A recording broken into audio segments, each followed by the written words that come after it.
Good morning people of God, praise the Lord. ఈరోజు ఒక శ్రేష్టమైన సంగతిని మీతో పంచుకోవడానికి ఆశపడుతున్నాను. ఈరోజు మనం చేయగలిగింది రేపు చేయలేం.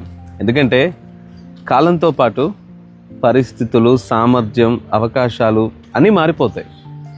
ఈరోజు చేసిన దాన్ని రేపు మార్చలేం. ఎందుకంటే గతం అనేది ఒక చెరగని ముద్రగా మిగిలిపోతుంది.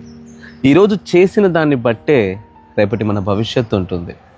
గలతీయులకు రాసినటువంటి పత్రిక 6వ అధ్యాయం 7-8 వచనాలు రాయబడిన మాట ఏంటంటే, మోసపోకుడి, దేవుడు వెక్కిరించబడడు.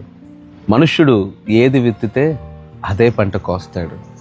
మీ జీవితం ఒక సేద్యపరచు చక్కని నేల అనుకుంటే, ఆ నేలలో ముళ్ళ పొదల్ని విత్తుతావా లేకపోతే పూతోటగా దాన్ని మారుస్తావా అనేది నీ చేతుల్లోనే ఉంది.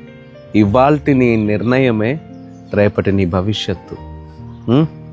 ఓ పూదోటను చూడండి, ఎంతో చక్కగా సేద్యపరచాలి. ఆ పూదోట చక్కగా ఎదగటానికి కావలసిన వనరులన్నిటినీ ఏర్పరచాలి. దాన్ని ఒక ముళ్ళ పొదలుగా మార్చటానికి ఏ క్రమశిక్షణ అవసరం లేదు.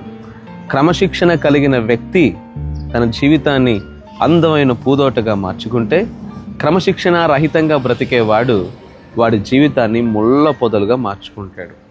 విత్తిన ప్రతి ముళ్ళు ఓ దినాన గుండెను చీరుతూ ఉంటుంటే, జార్చిన కన్నీరు ఆ గాయాన్ని మాన్పలేదు. కాబట్టి గుర్తుంచుకో, ఈరోజు ఏం చేస్తున్నావో జాగ్రత్తగా ఆలోచించి నిర్ణయం తీసుకో.